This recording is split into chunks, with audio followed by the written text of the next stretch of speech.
guys, it's the Gaming from the Heart official here. Today, today is something else and something a very different video. Yes, and I'm holding my microphone, or it's gonna be wrong. I have not my headphone on, so it's gonna be a little bit difficult now. Today I'm gonna explain everyone what is the perfect setup you could probably use in American Truck Simulator and also maybe in Euro Truck Simulator. So let's go to the game and let's see what we can do so I can show you what is maybe for you the best steering options and all that. So let's go to it. It's for everyone that has a keyboard, mouse, steering wheel. It doesn't even matter. So let's go. Let's start at the game. Alright, so I have set everything correctly. I only have to do start the game. I didn't yet because as you can see I had the media thing on, so that's my intro of course. Anyways, let's head to it. I'm not talking too much bullshit now. This is pretty seriously because what I have actually detected is, I mean, I have right near me I have a steering wheel from Ferrari. It's, well, a pretty old one. It's an old baby, but it worked. But I have seen in American Truck Simulator and also in Euro Truck Simulator, I have detected several problems. So we're talking about the problems like the dead zone, obviously. That's one problem that has the Thrustmaster, that one what I have. If you go completely to the right, you have that dead zone actually, but you have maybe turned your wheel over for maybe 45 degrees, and on your screen you're already 190 or something. So that's pretty weird. So I'm gonna show you what the best solution is for every player on American Truck Simulator, on Euro Truck Simulator today. So let's go. Yes, it's Dutch. Well, I mean, anyways, that doesn't even matter. It's not very important. I'm just gonna take a simple something. I don't need actually an important save game. I'm not gonna drive today. I'm only give you some very useful tutorial that maybe could help you out with some problems. Alright, so changing has been detected. That's not a problem by me. So definitely, if you have a keyboard, doesn't even matter if you have just like me simple keyboard from HP, and you want to try the best settings, so you get not really like that, or you're not getting like that, you know, but just like you want it, just smooth. And if you're driving a little bit faster than it's allowed, because you can turn off the fines, that you will not get fines and that you just earn money, well, there's a solution for that too. Let's go. I mean, maybe you guys have seen one of my live streams or one of my normal videos, but I'm actually a really pity driver, and I'm really dislike if people are driving very slowly in front of me. Well, as you see, I have my Volvo VNL. It's 8,000 horsepower or 6,000, depends on my good mood. But anyways, yeah, it's a fast one, so I like to drive fast and I'm not driving slow. Doesn't matter, let's go. You go to the options, steering, and then you have two options over here. In the Dutch is stuurgevoeligheid. That means your feeling from your steering in game. If you set it completely to the left, what you got actually is it's gonna be very smooth. You know, it's going very slowly, like realistic.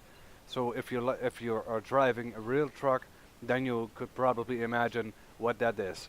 I mean, yeah, you're not driving, yeah, you know, very nice. So please, if you like to drive fast, then is this not the option. If you like to drive fast, I mean, I always do, so that's maybe I could be an example for you. Anyways, then you have to turn it all the way up. Not even a little bit, just all the way up. And why? I mean, this truck has a top speed from maybe 370 kilometers per hour. That's maybe 220 miles an hour. So that's pretty enough. That's too hard for me, but because this one is not very heavy like my previous truck had. Anyways, if you like to drive good, not too fast, you're not getting fines, but you're driving okay. So you're not a racing demon or something, then you have possibly this option. It's also nice, doesn't even matter which trailer you have behind you, because that can affect your steering things. If you have just, as I told you, if you have a trailer behind you and you just try to take your turns very correctly with your keyboard, then you should take this bar not in the mid, but just like 3/4, just like 75% or 80%, then still good. But don't forget the line air steering. You need to turn that too. If you're gonna pull this all the way up, it will not very smooth. If you are going very fast and you try just click one time on the left on the keyboard, then you are on the other side of the road, and you don't like that if you have a trailer behind you and it's worth 72k or something. You're not gonna like that. So if you really want to try to be sure, just look at what I'm doing, and then you exactly know what I mean. You just take the line air steering and take it right over here to make it smooth enough to take the turns correctly. You take this one a little bit down, just like that. 75%, 80% should do the job. That's enough. More you don't need. If you're a person that likes to drive realistic and not too fast, just good, slow, then you actually don't need the very much steering. So what you're gonna do is you put this one on 25%. That should really do the job. And also you have the line air not completely on 0, but just have it on 10%. Because if you are good at putting it in on 0, if you're driving, tell me, 120 kilometers an hour, so that's maybe 60, 70 miles an hour, then, and you're gonna do this, it will stay that way. So you're gonna it's turning slowly back to normal, to the center. So you just do it, this one, to 10%, like that. That's mostly enough, and this will do your job as a slow driver. Well, now, there is a difference that most of the people don't really know. We talked about steering, that's above that thing, right over here, this one, this boy. And this is the line air. But, as you can see, I have sequential on power modus. Because, no, well, I don't like really low RPMs, I like high RPMs anyway. But, if you are driving automatically, doesn't matter how, if you're typing the shift up buttons or shift down, doesn't matter, or it goes automatically, no problem, then you have different settings. You don't need to take this one, because this is going to affect a lot. You're not going to see it if you're driving too slow like your grandma from '89, but anyways, if we are going to set this to realistic automatic, then put your adaptive transmission type, just put it to standard. Always do it to standard, then you are not driving too crazy or something, because when you put it on power modus, you also are not driving economic. So, what are you gonna do? And this is for every player that uses also a keyboard, but also even for the steering wheel. That's, you're on the ground. I'm pointing that way, but you guys can't see it. I'm not gonna touch my webcam, it's not very in a nice condition. I need a new one anyway. But for every player with a steering wheel, gas pedal or keyboard, no problem. There's only one option that's perfect on automatic, because you cannot decide what do you want to do. The transmission decides just a little fraction of your steering settings. You will not see it, they will not let you know, but you're gonna feel it. I mean, I feel it really good. If I'm taking my keyboard like right now, it's nice and smooth, like the same setting, just like this, like I said, all the way up, like that, 25. That's for me the best position, but for you it's maybe not. So, now I have realistic automatic. That should be completely that different. What this will say, I'm driving keyboard. And if I'm gonna set it up to automatically, it will, realistic automatically, it will not get above the 2K RPM. So, if I'm standing in front the stoplight, you know, then my turn will get bigger. It will not get slower, because with high RPMs, you should be able to make your turn shorter. Keep that in mind. It's maybe helpful. So, that's helpful, so you can adjust these things here. So, what are you gonna do? For everyone, is you're gonna set this one to 10%, and you're gonna set this one to plus minus 30%. And for everyone, is this useful? You're not gonna get your truck in very critic dead zones, that you're not gonna get your turn. This should really do it. If you're just take this realistic automatic on standard mode. If you use power modes, that's what I talked about, then it goes over the 20k, 2k, so it's get higher RPM, almost 2500.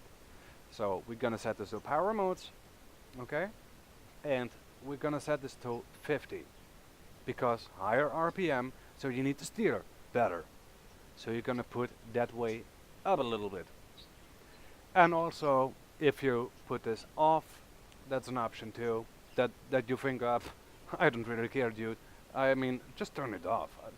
What do I care? I have to drive it.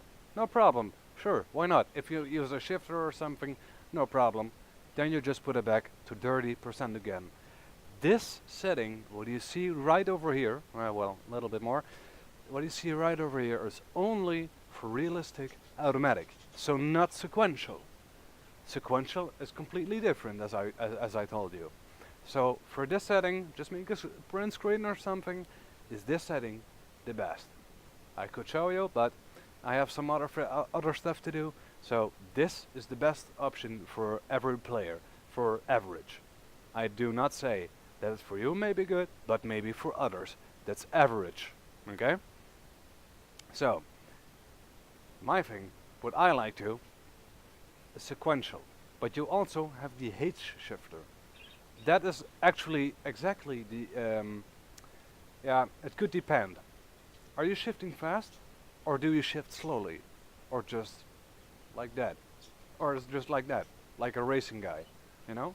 I know if I had a H shifter, what I don't have, what I will get in the future, I'm driving fast.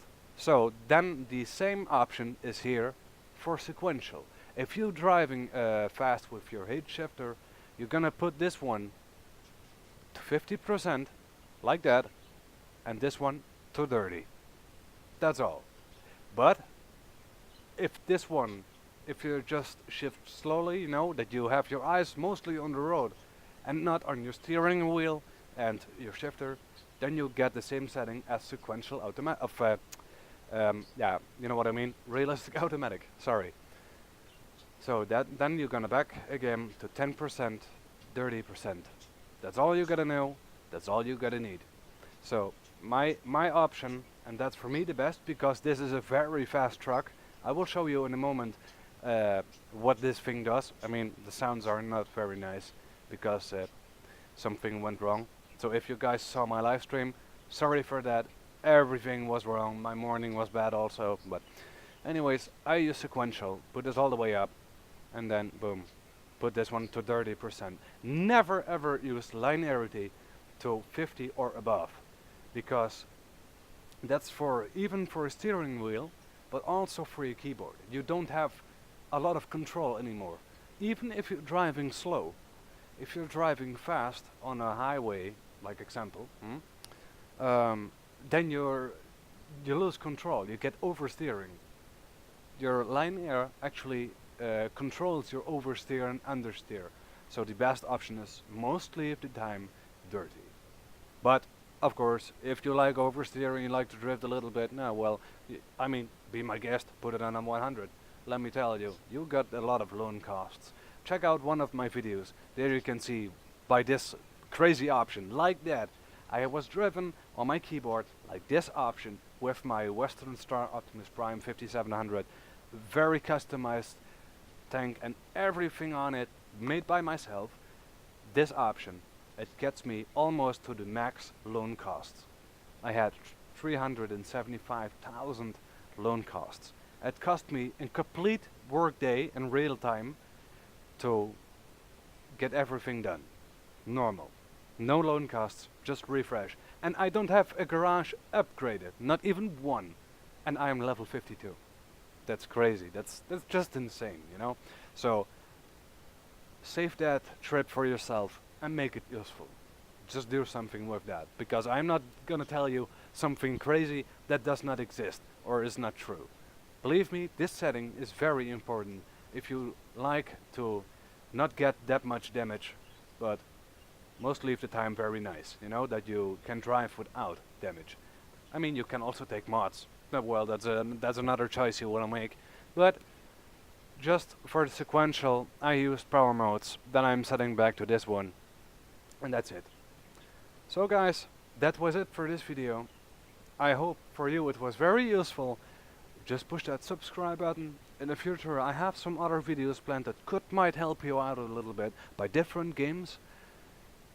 If you have questions or whatever, just subscribe here down below. Write me and tell what's your question, and always, of course, I'm gonna answer that question for you, because I know it's very important. Gameplay is forever. This was Gaming from the Heart official. Subscribe, like, and I see you guys later. Ciao.